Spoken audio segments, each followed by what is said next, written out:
네, 오늘은 우리 시편 강의 시편 51편입니다. 시편 51편의 제목은 하나님을 참되게 예배하는 자가 됩시다. 하나님을 참되게 예배하는 자가 됩시다입니다. 우리 시편 51편은 주제가 예배입니다. 시편 51편의 내용을 쭉 읽어보시면 다윗이 죄에 대한 고백과 또 용서 또 이와 같은 것들을 이야기하고 있기 때문에 우리가 이 시편 51편을 읽게 되면 죄에 대한 용서를 구하는 그 같은 주제로 우리가 생각하기 쉽지만 시편 51편의 주제는 예배입니다. 그래서 이제 그 내용을 우리 같이 한번 살펴보도록 하겠습니다. 근데 예배는 우리 하나님께서 사람을 창조하신 목적입니다. 하나님께서 이 온 우주 만물을 다 창조하셨습니다. 그리고 하나님께서 그 창조하신 목적이 이 만물을 통해서 하나님께서 영광을 받으시기를 원하시는 것입니다. 모든 만물이 다 하나님의 영광을 노래하고 하나님의 영광을 나타내도록 그렇게 창조된 것이죠.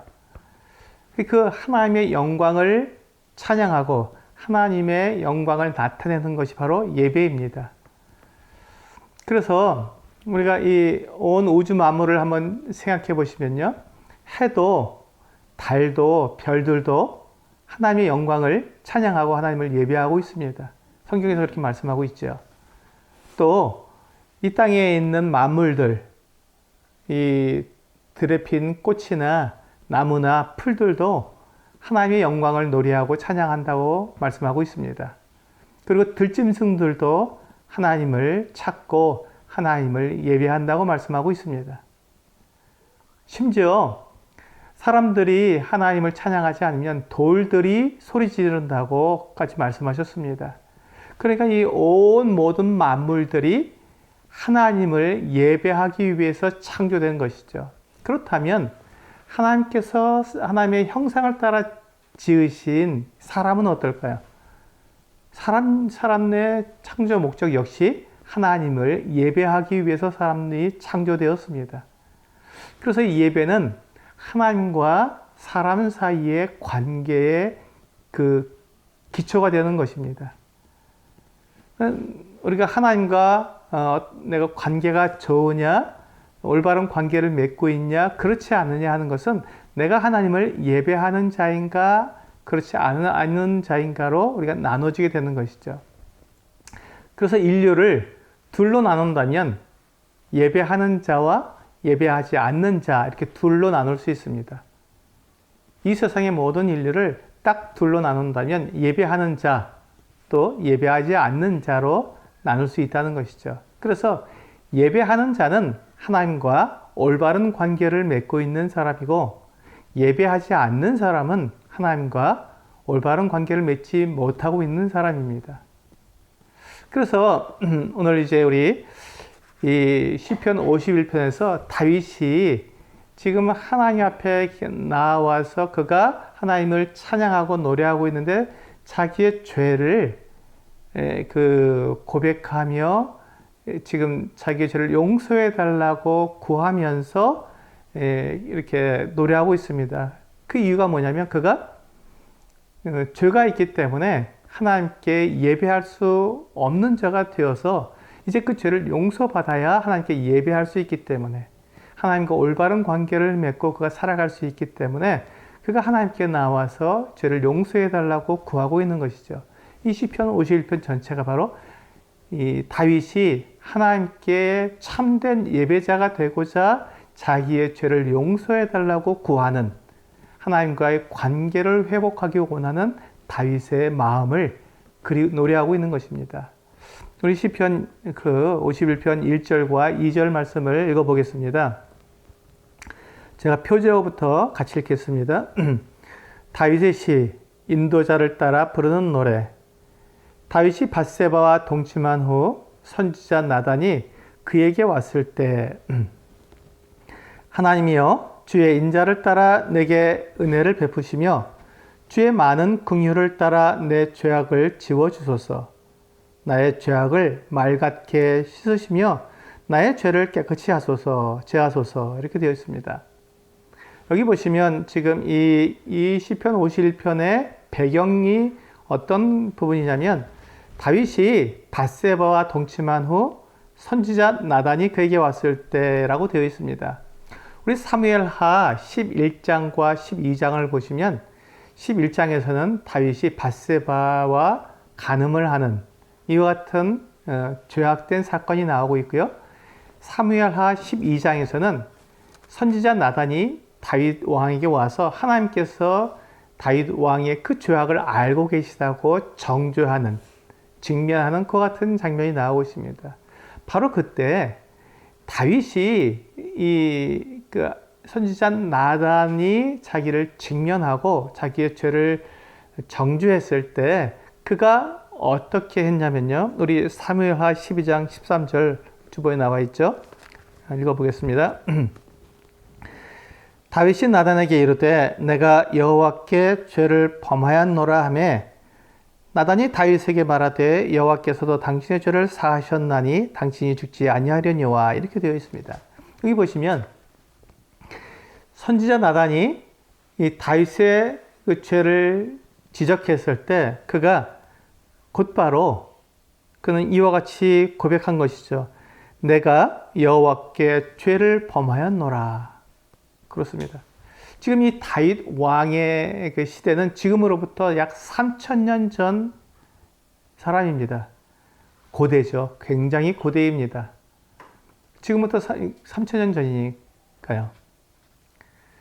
그 이 3000년 전 이 시대에 그 한 나라의 왕의 그 권위는 대단했습니다.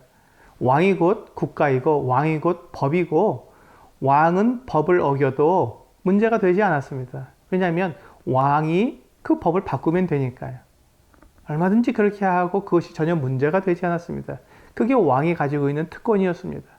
그런데 지금 다윗 왕은 선지자 나단이 와서 그의 죄를 지적했을 때 그는 자기의 죄를 숨기거나 변명하거나 또 그것에 대해서 다른 어떤 핑계를 댄 것이 아니라 그 죄 앞에, 자기의 죄를 지적하는 그 선지자 앞에 그가 엎드려서 그 죄를 자백하게 된 것이죠. 맞습니다. 내가 죄를 범했습니다. 라고 자백을 하게 된 것입니다. 왜 그렇습니까? 다윗은 얼마든지 자기가 왕이었기 때문에 다른 이방 나라들처럼 그가 자기의 죄에 대해서 무감각하고 변명하고 그게 뭐가 문제냐? 나는 왕이다. 이렇게 그가 주장할 수 있었지만 그는 그 앞에 하나님께서 왕의 죄를 알고 계시다는 그 말 앞에 그는 엎드려졌던 것입니다. 왜냐하면 하나님은 모든 왕 중에 왕이시고 모든 법을 제정하신 주권자이시기 때문에 그렇습니다. 그 누구도 하나님의 법보다 그 위에 올라설 수 없습니다. 모든 사람은 하나님의 법 앞에 다 동등한 위치를 가지고 있습니다. 그가 왕이라 할지라도 하나님의 법을 무시할 수 없고 하나님을 그가 넘어설 수 없는 것이죠. 그래서 이 다윗 왕은 하나님의 법 앞에 그가 엎드려졌던 것입니다. 그래서 그는 자기의 죄를 자백하고 내가 죄를 범했습니다. 라고 그가 고백하게 된 것이죠. 그렇습니다.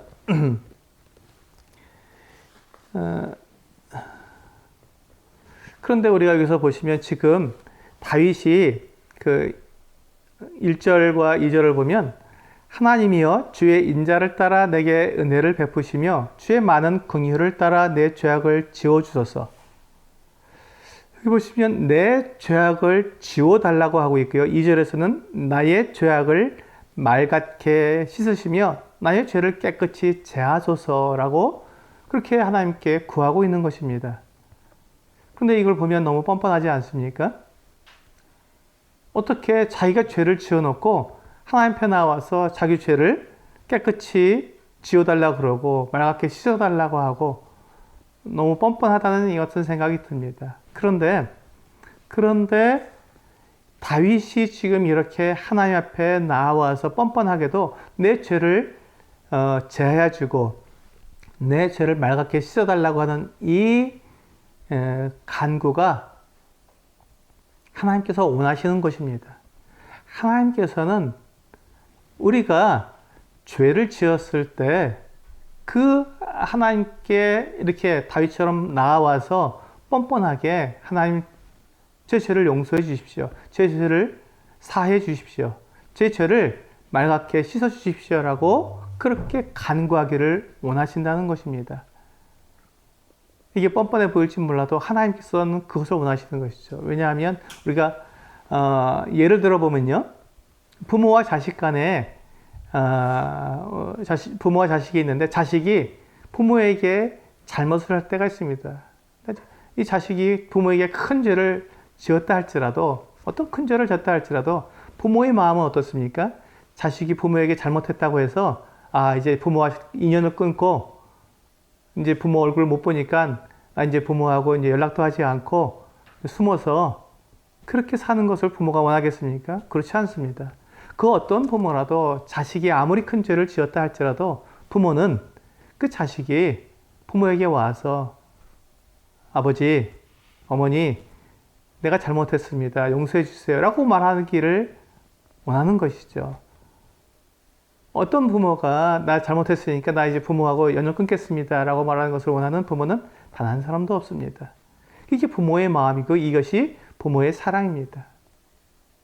바로 그 마음, 하나님께서도 우리들에게 지금 동일한 마음을 가지고 계신 것이죠.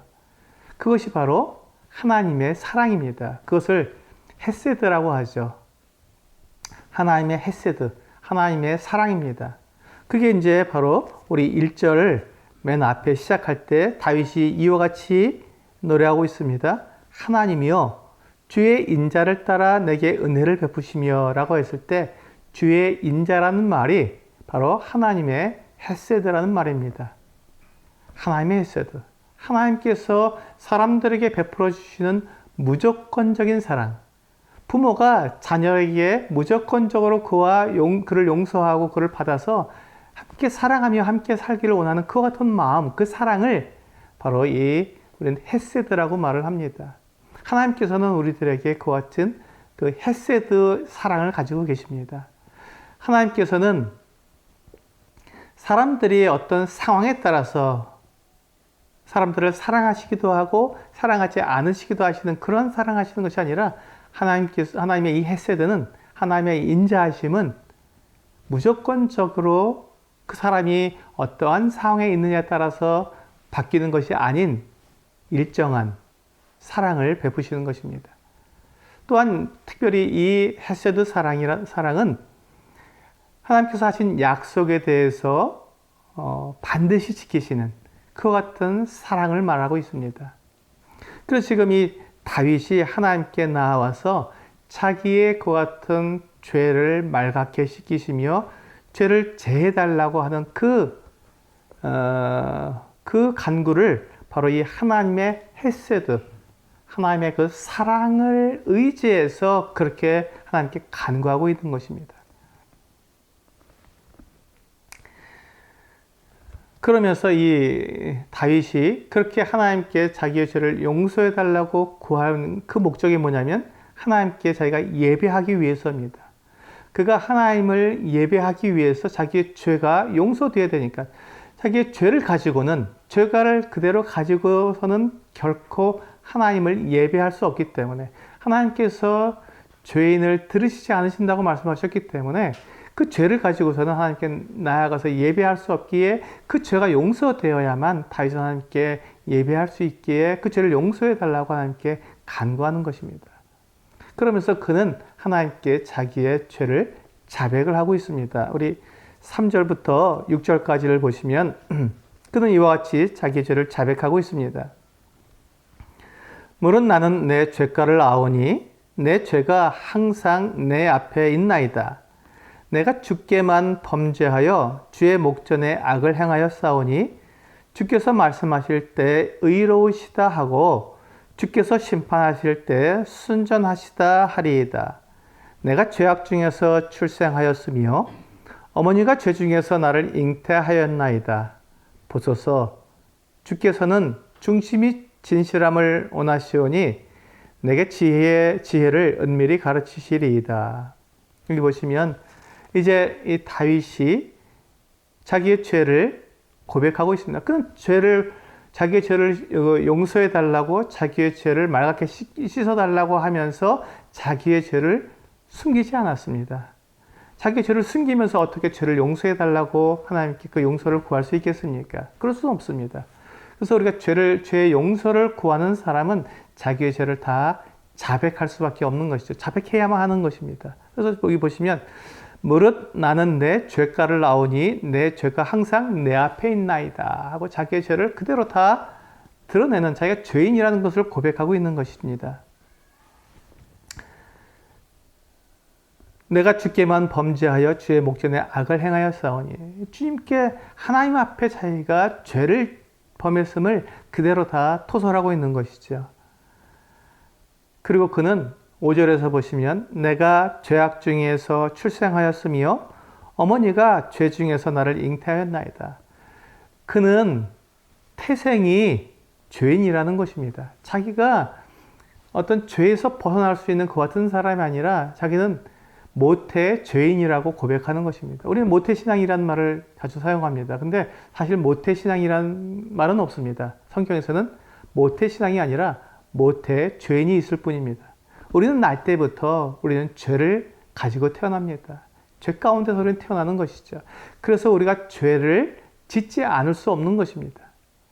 그래서 내가 죄가 없다 그러면 우리는 하나님을 거짓말하는 자로 만드는 것입니다. 우리는 죄를 짓지 않을 수 없습니다. 그렇기 때문에 내가 가지고 있는 이 죄 때문에 하나님을 예배해야 되는데 예배자가 될 수 없으니 하나님께 이렇게 뻔뻔하게 나와서 하나님 앞에 내 죄를 용서해 달라고 구하는 것입니다. 근데 우리가 여기에서 오해하지 말아야 할 것은 우리가 하나님에 대해서 뻔뻔한 것이지 죄에 대해서 뻔뻔한 것은 아닙니다. 우리는 하나님께 대해서 우리는 뻔뻔하게 나와서 하나님 저의 죄를 용서해 주십시오라고 말할 수 있지만 나는 구원받은 사람이니 하나님께서 나를 용서해 주시니까 나는 마음대로 죄를 지어도 돼라고 하는 이 죄에 대해서 뻔뻔한 것은 아닙니다. 그것은 악한 것입니다. 하나님께서는 결코 우리가 죄를 지어도 된다고 그렇게 우리 죄에 대해서 우리를 자유롭게 해주시지 않으셨습니다. 오히려 우리로 하여금 그 죄를 범하지 말며 또한 죄는 그 이름이라도 부르지 말라고 말씀하셨습니다. 그러므로 우리는 죄에 대해서 우리가 뻔뻔할 수는 없습니다. 마음대로 죄를 지어도 되는 사람들이 아닙니다. 죄는 지어서는 안 되는 것이죠. 그러나 우리가 죄악 중에 출생한 것처럼 우리는 태생이 죄인이고 우리가 죄 가운데 살고 있기 때문에 내가 죄를 짓지 않으려고 해도 어쩔 수 없이 죄를 지었을 때, 내가 실수를 하고 잘못을 했을 때, 그때 우리가 그 죄를 가지고 하나님께 나와서 하나님 앞에 뻔뻔하게 내 죄를 용서해 달라고 구하라는 것입니다. 하나님께서 그것을 원하신다는 것이죠. 그렇게 해서 그 죄를 내가 맑게 씻겨줄 때 하나님께 예배할 수 있는 참된 예배자가 될 수 있기 때문에 그렇습니다. 오늘 이 6절을 보시면요. 이게 6절이 시편 51편의 핵심 구절입니다. 주께서는 중심이 진실함을 원하시오니, 그렇습니다.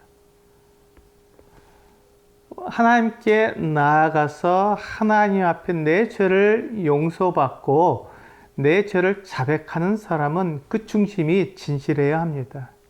그 마음이 진실해야 합니다. 내가 거짓되게 하나님께 나아가거나 내가 거짓으로 하나님 앞에 내 용서를 구할 수 없다는 것입니다. 하나님 앞에 우리가 자백을 하고 고백을 할 때 우리는 그 진실되게 우리는 자백을 해야 합니다. 우리 시편 51편의 그 표제어가 이렇게 되어 있습니다.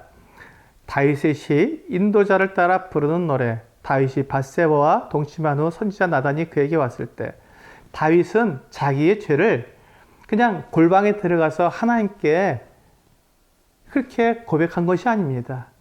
다윗이 자기의 죄를 고백할 때는요, 선지자 나단 앞에서 고백한 것이고, 또 이 지금 시편을 지어서 노래로 부르게 했는데, 누가 부르게 했냐면, 인도자, 찬양 인도자, 찬양대의 인도자가 그것을 먼저 이 시편을 노래로 부르면, 그 구약의 그 레위인들로 구성된 그 찬양대가 따라서 부르고, 또 그것을 절기 때에 이 찬양대가 이 찬양을 부르면 온 백성들이 이 찬양을 따라 부르도록 그렇게 되어 있는 것 같은 시편입니다.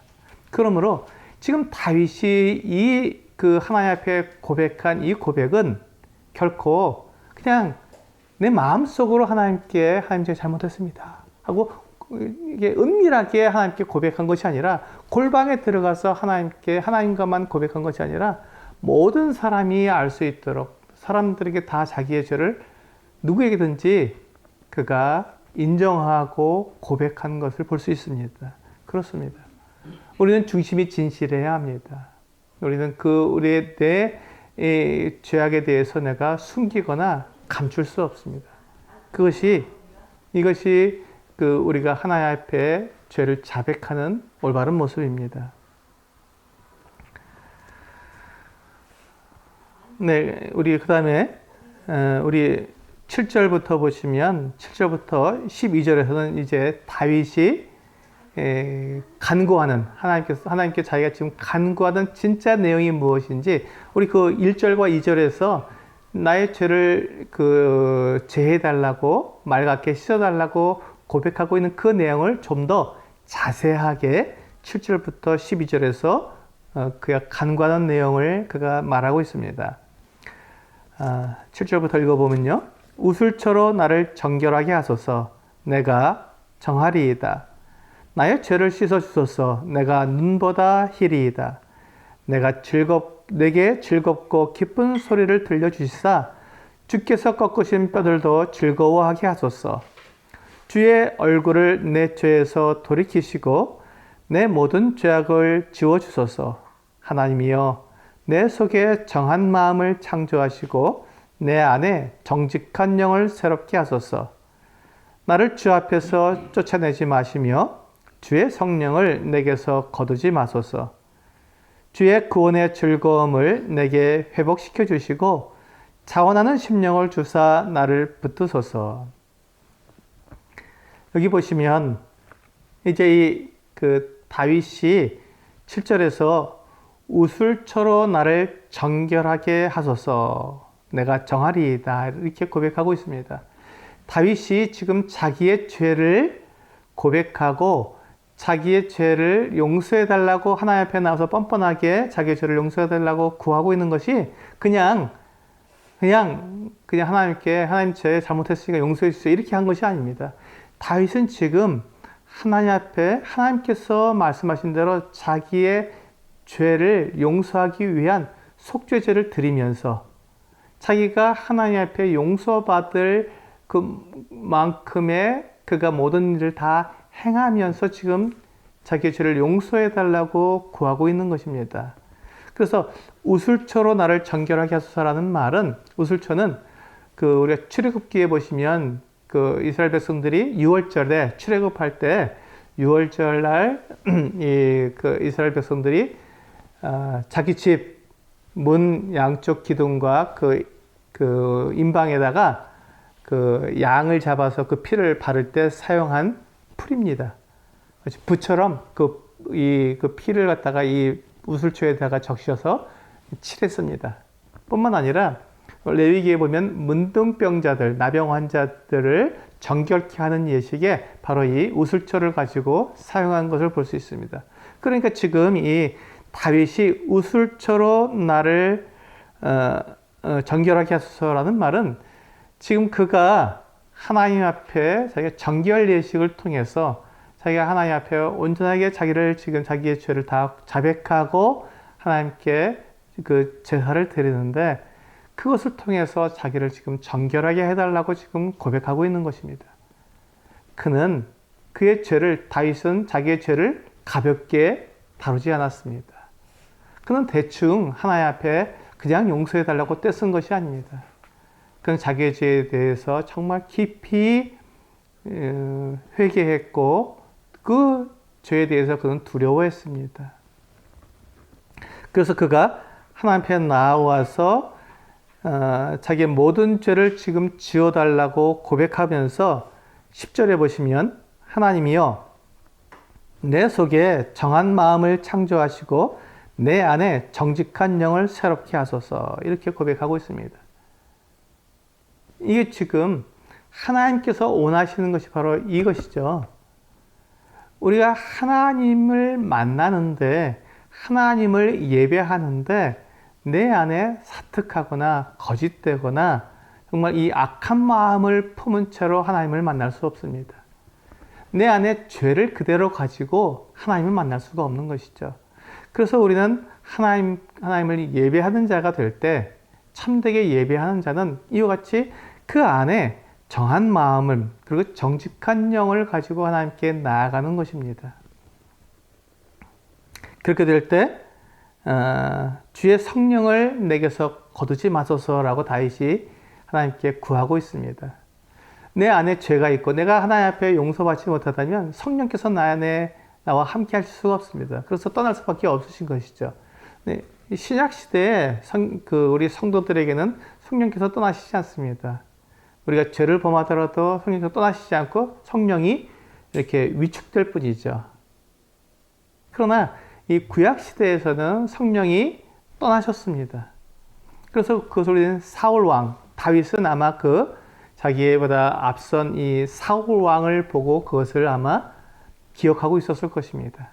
사울 왕이 그가 하나님께 기름 부음을 받았을 때는 성령의 충만함을 입었습니다. 그런데 그가 죄를 짓고 하나님 앞에서 그가 하나님의 말씀에 불순종하면서 그가 하나님을 거역했을 때 성령께서 그를 떠나셨습니다. 그 결과가 무엇입니까? 그는 하나님의 그 같은 기름 부음 받은 자로서의 임무를 다 수행할 수 없었습니다. 그가 왕이었지만 왕의 능력을, 이스라엘의 왕의 능력을 다 나타내지 못했습니다. 그래서 이 사울 왕은 그가 두렵기 때문에 자기에게 성령의 능력이 나타나지 않기 때문에 그는 다른 이방 나라들의 왕들이 하는 것처럼 그저 자기의 왕권을 그가 유지하고 그것을 지키고자 온갖 방법들을 다 동원했던 것이죠. 그래서 다윗을 죽이려고 했던 것이고요. 하지만 성령이 떠난 이 사울 왕에게는 결코 하나님의 능력이 그와 함께 하실 수 없었습니다. 그래서 이 사울 왕과 또 그의 아들들이 마지막 그 길보아 전투에서 블레셋 사람들과 전투할 때 거기서 죽게 되었습니다. 그의 마지막은 그와 같이 비참했습니다. 블레셋에게 져서 그가 죽임을 당한 것이죠. 정말 부끄러운 죽임을 당하게 된 것입니다. 다윗은 그것을 알았습니다. 다윗은 사울 왕에게로부터 성령이 떠나셨을 때 그 비참함을 그가 알았기 때문에 내게 성령을 거두지 마소서라고 그가 하나님께 간구했던 것입니다. 그리고 이제 그가 주의 구원의 즐거움을 내게 회복시켜 주시고 자원하는 심령을 주사 나를 붙드소서. 우리는 구원의 즐거움이 있는 사람들입니다. 우리가 예배할 때 우리는 내 힘으로 하나님께 예배하지 않습니다. 우리가 기억합니다. 나를 구원하신 그 하나님, 예수 그리스도께서 나를 구원하시기 위해서 어떠한 희생을 치르셨는가 우리는 기억하면서 우리는 그 구원의 기쁨을 가지고 하나님을 우리는 예배합니다. 그 구원의 기쁨이 우리에게 넘치도록, 우리에게 회복되도록, 내가 죄 가운데 있을 때는 이 구원의 즐거움이 우리에게 있을 수가 없습니다.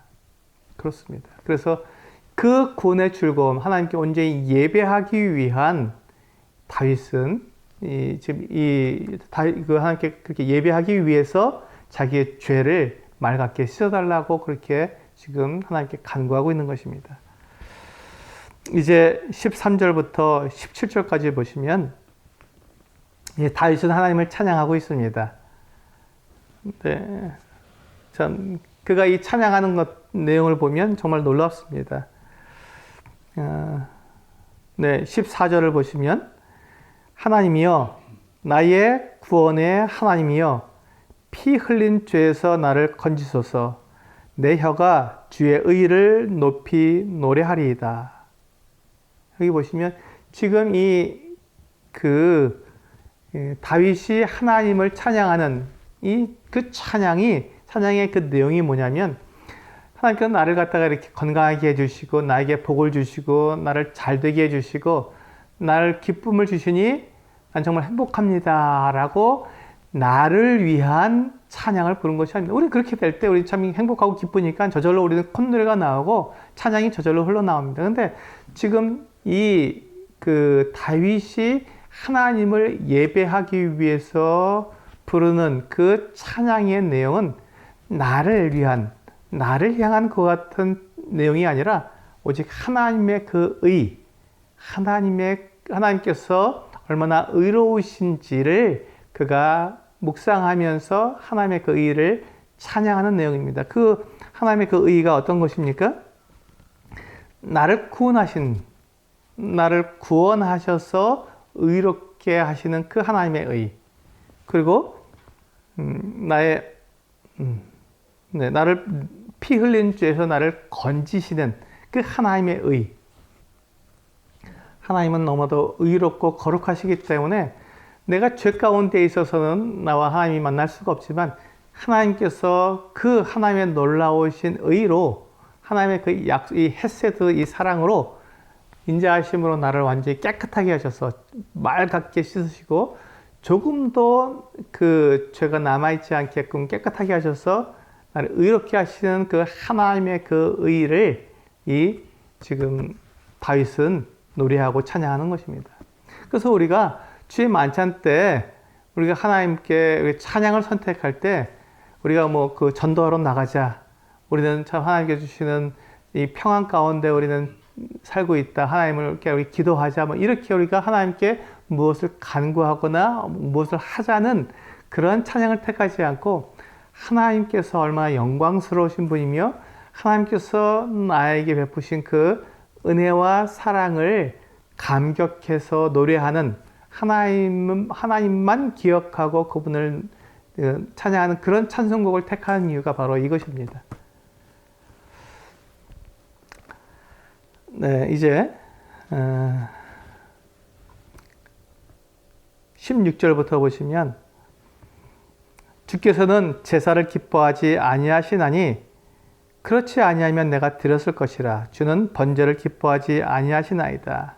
여기 보시면 마치 주님께서 제사를 전혀 받지 않으시고 번제를 전혀 받지 않으신다고 말씀하시는 것 같은데 그건 아닙니다. 이것은 그 밑에 있는 17절 말씀과 연기해서 봐야 합니다. 하나님께서 구하시는 제사는 그 번제나 그 제사가 아니라 하나님께서 구하시는 제사가 무엇이냐면 상한 심령이라 하나님이여 상하고 통회하는 마음을 주께서 멸시하지 아니하시리이다. 이것이 참된 예배자의 자세입니다. 상한 심령과 통회하는 마음, 이것이 바로 참된 예배자가 가지는 자세입니다. 우리가 하나님께 예배한다고 하면서 그냥 그 제물을 가지고 와서 이 구약시대 이스라엘 백성들이 죄를 범했을 때 하나님께서 나에게 제사를 드려야 했으니까 제물을 갖다 바치면 되겠지.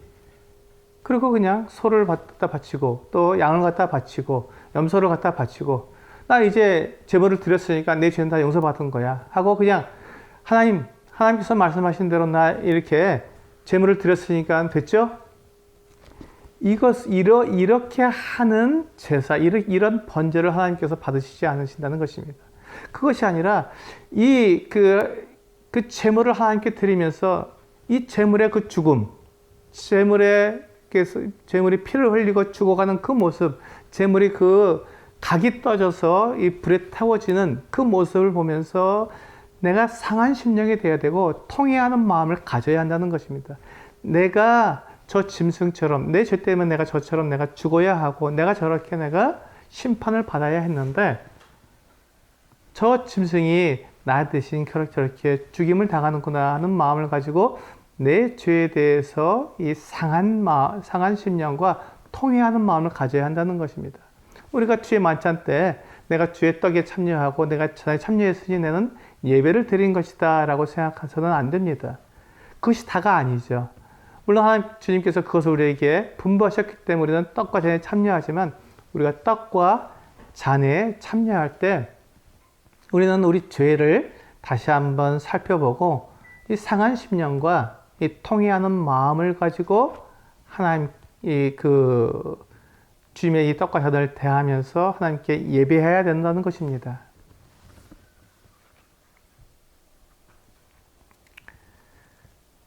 바로 그때 하나님께서 하나님께서 그 번제를 받으시고 그 제사를 받으신다는 것이죠. 그래서 이제 우리 마지막 18절과 19절에 보시면 정말로 하나님께서 받으시는 그 제사가 무엇인지를 말씀하고 있습니다.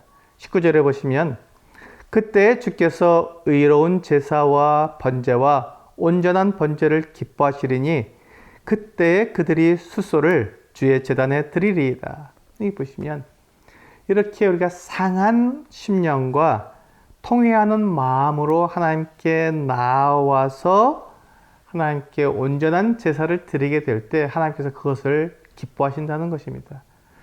우리가 그렇게 할 때 하나님께서 우리의 죄를 용서해 주신다는 것이죠. 지금 이 다윗이 지금 하나님께 나와서 자기가 이렇게 자기의 죄를 용서해 달라고 자기의 죄를 맑게 씻어 달라고 할 때 그는 바로 이와 같은 마음을 가지고 하나님께 나와서 자기의 죄를 용서를 구한 것입니다. 그가 그냥 하나님께 아무것도 없이 뻔뻔하게 하나님께 자기의 죄를 용서해 달라고 한 것이 아니라 그가 이 상한 심령과 통회하는 마음을 가지고 하나님께 나와서 그의 죄를 지금 용서해 달라고 구하는 겁니다.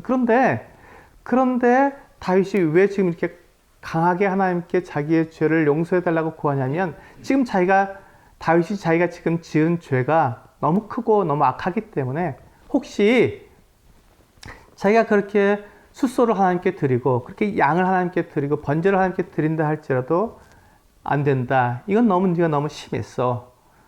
네 죄를 이건 도대체 용서가 안 되는구나. 이렇게 말씀하실까 봐 그렇게 되지 않도록 하나님의 그 인자하심, 주의 인자하심, 하나님의 헤세드, 하나님께서 약속하신 것을 반드시 지키시는 하나님의 그 사랑에 그가 의지해서 하나님, 제가 너무나도 큰 죄를 지었고 이거는 누가 보더라도 도저히 용서할 수 없는 그 같은 죄입니다. 그러나 하나님은 인자하시니 하나님은 약속한 것을 지키시고 하나님께서 용서하신다고 말씀하셨으니 저희 이 죄를 용서해 주십시오 하고 그가 하나님 앞에 나온 것입니다. 그렇게 되었을 때 하나님께서 이 하나님의 그 인자하심, 그의 그 헤세드를 통해서 다윗의 죄를 용서해 주시고 하나님께서는 당연히 다윗의 죄를 용서해 주셨죠. 그래서 그와 같은 하나님의 그와 같은 그 사랑, 그 인자하심을 통해서 그가 용서를 받았을 때 그때에 주께서 의로운 제사와 번제와 온전한 번제를 하나님께서 기뻐 받으셨기 때문에 그때 그가 숫소를 하나님께 드릴 수 있다고 말한 것입니다. 우리가 예배를 드릴 때 우리는 이렇게 우리가 그냥 맥없이 하나님께 나와서 예배할 수 없습니다. 우리는 하나님께 드려야 합니다. 나 자신을 하나님께 드려야 하고요. 하나님께 마땅히 우리가 드려야 합니다. 하나님께 드림이 없이 어떻게 우리는 예배를 드린다고 말할 수 있겠습니까? 그런데 하나님과 하나님의 이 헤세드, 하나님의 인자하심에 대해서 우리가 경험하지 못하면 하나님께서 나를 얼마나 사랑하시는지 또 나의 이 상한 마음과 이 상한 심령과 통회하는 마음을 내가 가지지 못한다면 내 죄에 대해서 그렇게 내가 온전하게 깨닫지 못하게 된다면 그렇다면 우리가 하나님께 나와 예배를 드릴 때 하나님께 수소를 드리는 것이 아깝습니다. 아깝죠. 내가 이 수소까지 드려야 되나 하고 아까워합니다. 아까운 마음이 들 수밖에 없지요. 왜냐하면 하나님의 이 인자를 경험하지 못했기 때문에 그렇습니다. 그러나 우리가 정말 이 통회하는 이 상한 심령과 통회하는 마음을 가지고 하나님 앞에 나와서 하나님의 그 인자를 경험하면, 하나님의 이 사랑을 경험하는 사람이라면, 사실 내가 내 영생과 내 영생을 생각했을 때 하나님께서 나에게 생명을 주셨고 나에게 영원한 생명을 주신 것을 기억하게 된다면, 내가 드리는 이 수소가 정말 아깝지 않고 오히려 감사로 하나님께 드릴 수 있을 것입니다. 그렇습니다. 참된 예배는 내 자신을 하나님께 완전히 드릴 수 있는 것이고 하나님께 합당한 예배를 드릴 수 있는 것이 맞습니다. 그것이 아깝지 않은 이유는 하나님의 이 사랑을 경험했기 때문에 그렇습니다. 네, 오늘 그 말씀을 제가 정리하면서 요한복음 8장에 있는 음행 중에 잡힌 여자에 대한 이 말씀으로 제가 정리해서 말씀을 드리도록 하겠습니다. 요한복음 8장 3절에서 11절에 있는 말씀을 보시면, 서기관들과 바리새인들이 음행 중에 잡힌 여자를 끌고 와서 가운데 세우고 예수께 말하되, 선생이여, 이 여자가 간음하다가 현장에서 잡혔나이다.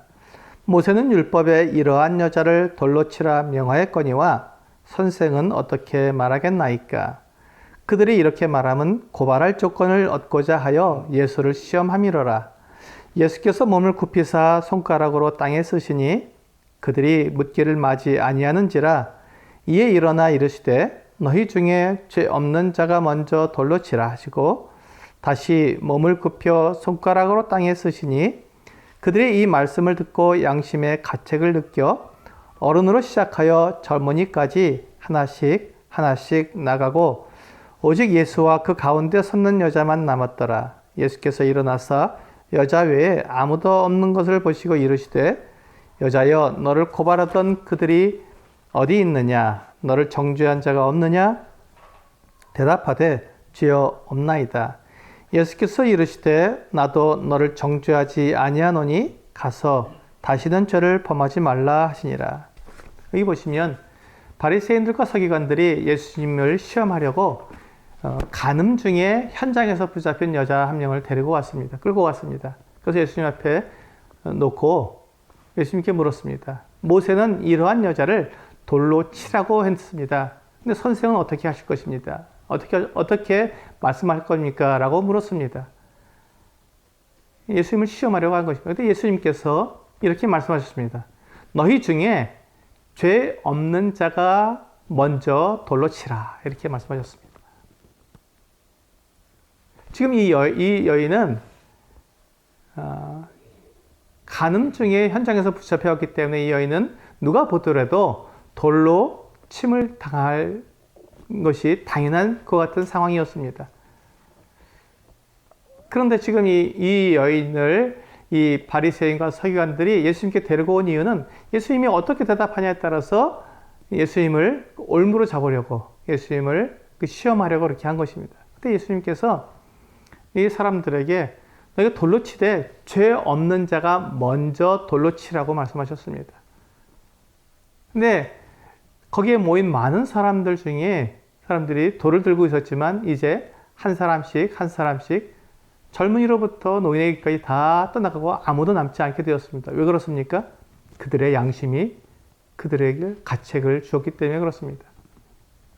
아무도 죄 없는 사람이 없다는 것입니다. 그렇습니다. 우리 모두는 다 죄를 범한 사람들입니다. 우리 모두에게는 다 죄가 있습니다. 그러므로 이 여인이 죄를 범했다고 해서 그 여인만 죄를 범한 것이 아니라 모두가 다 죄를 범한 것이죠. 그래서 우리 모두는 다 하나님의 용서가 필요한 사람들입니다. 우리는 하나님께 나와서 내 죄를 용서해 달라고 간구가 필요한 사람들입니다. 주님께서는 결코 이 여인이 죄가 없다고 말씀하신 것이 아닙니다. 죄 없는 자가 먼저 돌로 치라고 이 여인을 너희가 징계하러 왔느냐? 그렇다면 너희 중에 죄 없는 자가 먼저 돌로 쳐라 하고 말씀하신 것입니다. 그때 사람들은 다 자기의 죄를 깨닫고 다 그 자리를 떠나게 된 것이죠. 그때 주님께서 이 여인에게 물었습니다.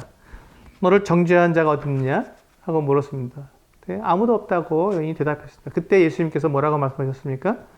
나도 너를 정죄하지 아니하노니 나도 너를 정죄하지 않는다고 말씀하셨습니다. 이게 하나님의 헤세드입니다. 이게 예수님께서 이 여인에게 주시는 사랑이지요. 인자하심입니다. 만약에 이 여인이 예수님이 아니라 바리새인이나 서기관들 앞에 섰다면, 대제사장 앞에 섰다면 이 여인은 어떻게 됐겠습니까? 당연히 돌로 침을 당해서 죽게 되었을 것입니다. 그리고 모든 사람들이 다 그건 당연하다고 말을 했을 것입니다. 그런데 이 여인이 지금 다른 사람이 아니라 예수님 앞에 나왔기 때문에, 하나님의 아들, 하나님 앞에 나왔기 때문에 이 여인은 하나님의 그 헤세드, 하나님의 인자함을 경험할 수 있게 된 것이죠. 그래서 예수님께서 이 여인에게 나도 너를 정죄하지 않는다고 그를 용서해 주신 것입니다. 예수님께서는 이 여인을 용서해 주셨습니다. 그런데 이 여인이 이 예수님 앞에서 그의 그 악한 이 죄가 뻔뻔하게도 용서받은 거예요. 그런데 주님께서는 결코 이 여인의 그 죄 자체를 뻔뻔하게 말씀해 주시지 않았습니다. 이 여인이 죄를 지은 것에 대해서 네가 죄를 마음대로 져도 된다라고 말씀하신 것이 아닙니다. 왜냐하면 그 뒤에 말씀하고 계시죠. 나도 너를 정죄하지 아니하노니 가서 다시는 죄를 범하지 말라. 우리는 하나님 앞에 뻔뻔하게 나와서 내 죄를 용서해 달라고 말할 수 있습니다. 그러나 우리는 내 마음대로 죄를 지을 수 있는 사람들은 아닙니다. 다시는 죄를 범하지 말아야 하는 사람들입니다. 그럼에도 우리가 죄를 짓게 된다면 하나님께 나와서 상한 마음과 상한 심령과 통회하는 마음으로 하나님께 나와 용서를 구하고 하나님께 참으로 참되게 예배하는 자가 되어야 한다는 것입니다.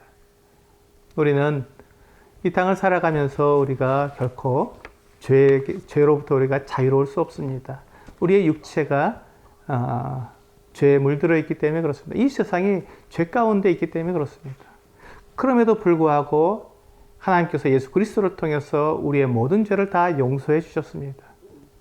그래서 우리는 담대하게 하나님께 나아가서 내 죄를 용서해 달라고 구할 수 있으며, 그 예수 그리스도로 말미암아서 내가 용서를 받았기 때문에 하나님께 나아가서 우리가 기도하고 예배하고 사랑의 교제를 나눌 수 있게 된 것입니다. 하나님께서는 바로 그것을 우리들에게 원하십니다.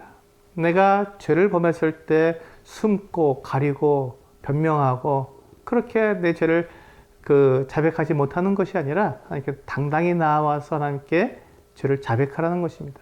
우리가 죄를 자백하지 못하는 이유가 무엇입니까? 하나님이 두려워서입니까? 그렇지 않습니다. 우리는 하나님을 두려워하지 않습니다. 하나님은 우리를 받아주신다고 약속해 주셨기 때문에 그렇습니다. 우리가 두려워하는 것은 사실은 사람들입니다. 우리는 사람들에게 인정을 받고 나도 괜찮은 사람이라는 것을 인정받고 싶어서, 그래서 우리는 내 죄를 자백하지 못합니다. 내가 내 죄를 자백하게 되고 내가 있는 모습 그대로 내가 나오게 되면 사람들에게 내가 손가락질 당하고 내가 무시당할까 봐 우리는 그것을 두려워하는 것입니다.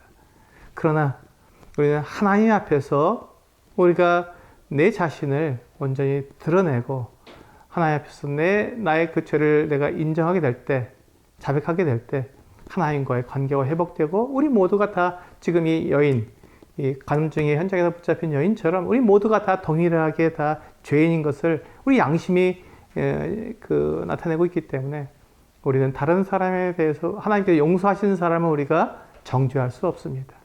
하나님께서 용서하신 그 사람을 우리도 모두가 다 받고 우리가 다 함께 용서하며 함께 그 사랑의 하나님의 이 헤세드를 나누는 가운데 우리는 서로 교제하며 사랑을 나누는 것입니다. 이것이 하나님을 참되게 예배하는 자의 모습입니다. 우리 이 땅을 살아가는 우리의 성도들이 정말 이 하나님의 헤세드를 경험하고 또 하나님의 이 헤세드를 서로 나누는 가운데 정말 우리가 하나님을 온전히 예배하는 우리 성도님들 되시기를 원합니다.